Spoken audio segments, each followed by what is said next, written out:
After making the transition to the AAC in 2023, the UTSA Roadrunners head into a new challenge with a number of veterans departing. Now, there are still plenty of talent that we will go over today in the top 10 returning players, but this is a team that has some major positions to fill. Luckily for them, Jeff Traylor has done a great job of filling positions in the past. He has done a great job of recruiting and getting talent from the transfer portal. And today we take a look at the top 10 players returning for this team in 2024. Surprisingly, Ja'Cory Clark is back for another year. Now you'd like to see him get healthy to be able to lead this team. And surprisingly, when you looked at this team 2 years ago, when you had the trios, Zachary Franklin, Joshua Cephas, and Ja'Cory Clark, I don't think anybody would have picked Cephas to be the guy that left college first. Franklin transferred to Ole Miss last year, and now he's back in the portal, and Clark returns for another year. Now, Clark gives them a big body at 6'3", 215 pounds. He is someone that can definitely get things done through the air. And obviously, last year's stats weren't great because he wasn't participating the entire year. But when you look at his 2022 stats, you see the big playability 51 catches in 2022. And I think now that he is the focal point of that passing attack, he does have plenty of talent around him that will help him. But he is someone that's going to be a major problem for defenses, for secondaries this season. He's a big body, like I said. And when you have a new quarterback coming in, that's probably going to be the biggest key. Losing Frank Harris, honestly, I'm going to miss Frank Harris. He was so much fun to watch, and this passing attack was fun to watch because of him. And when you look at what this team can do, they're going to rely on the rushing attack probably a little bit more this year, but they are going to need a quarterback to step up because they have plenty of talent to make big plays. It's just a matter of getting them the football. Gavorian Barnes is going to play a big role in that rushing attack. The running back comes in at 5'9", 220 pounds, so has good frame to him, even though he's a little bit on the shorter end, but still, you have someone who is a proven commodity in the rushing attack. Last year, rushed for 715 yards and 4 touchdowns.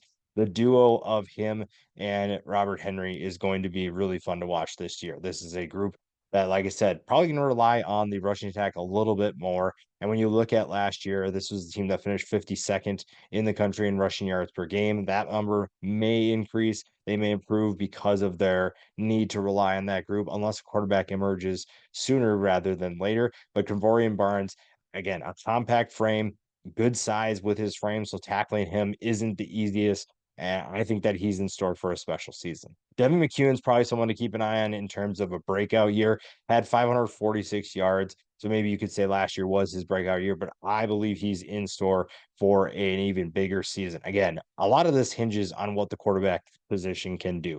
If they can get guys like him the ball, if you can get to Corey and Clark the ball, the pass catchers they have returning gives this offense plenty of reason to have hope for 2024. And this is a group, they finished 48th last year. They could be better if the quarterback position sorts itself out. And a guy like Devin McEwen is someone to keep an eye on. He's someone who can be a big play guy for this passing attack. And like I said, Clark is going to get a lot of that attention if he stays healthy. But if not, then McEwen is the next guy to step up.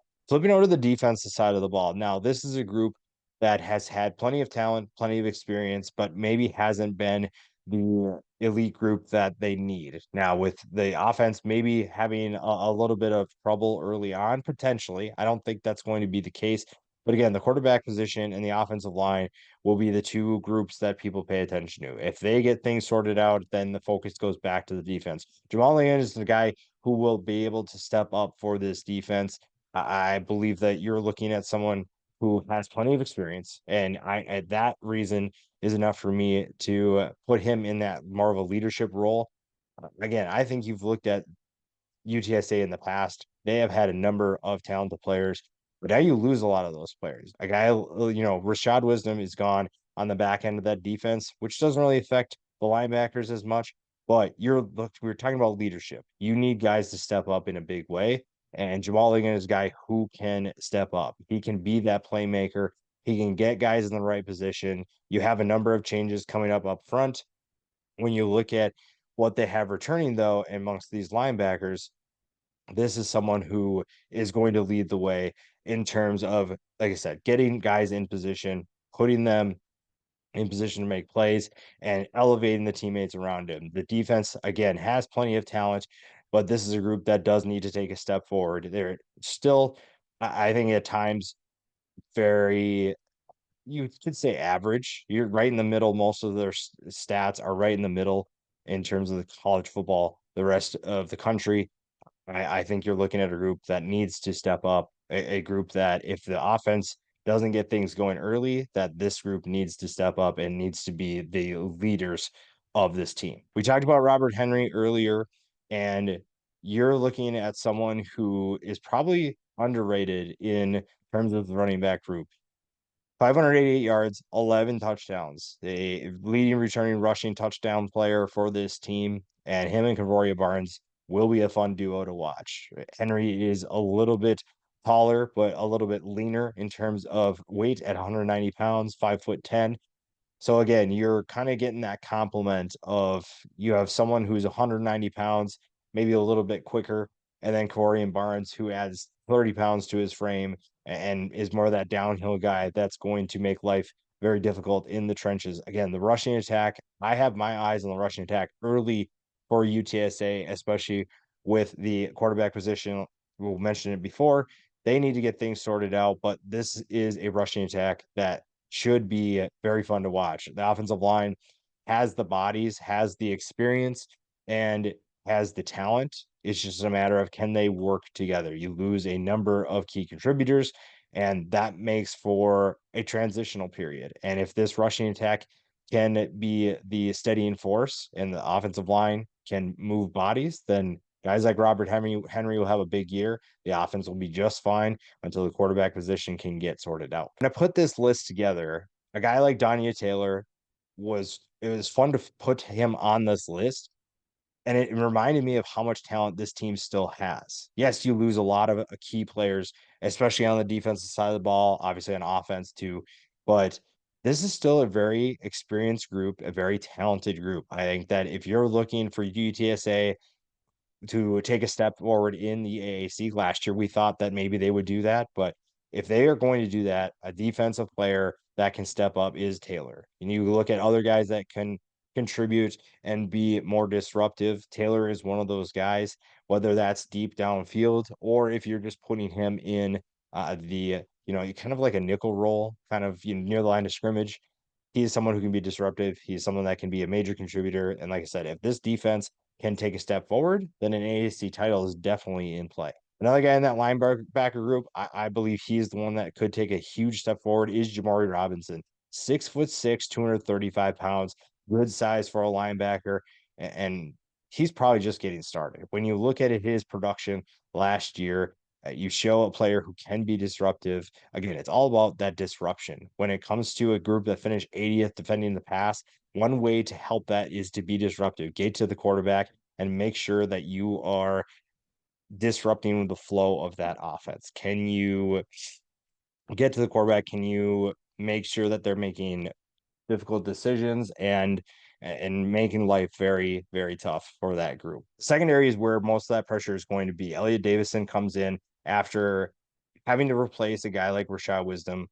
Is not going to be easy. When you look at what this team needs, they need a leader on the defensive side of the ball, specifically the secondary. You need someone that's going to take things to the next level, and you're going to have to find someone who can be a major contributor that will help this defense tremendously. Davison is someone who you can rely on, and if he takes a step forward, this secondary would be much better this year. Arguably one of the most underrated players in college football is Oscar Cardenas. You look at what he's done over the years, and he is someone who is a solid contributor, maybe not the most explosive player, but he is reliable. 6'4", 265 pounds.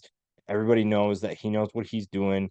He's a reliable pass catcher. You can find him downfield. He's not gonna be the most explosive player, but if you need to pick up a good chunk of yards, Cardenas is the guy that you can find downfield. That quarterback position, if it's Owen McCown, whoever it's going to be, if they can get settled quickly, they have a group of pass catchers that can make their life much easier. We talked about the secondary. Zach Morris is another player that will contribute to that group.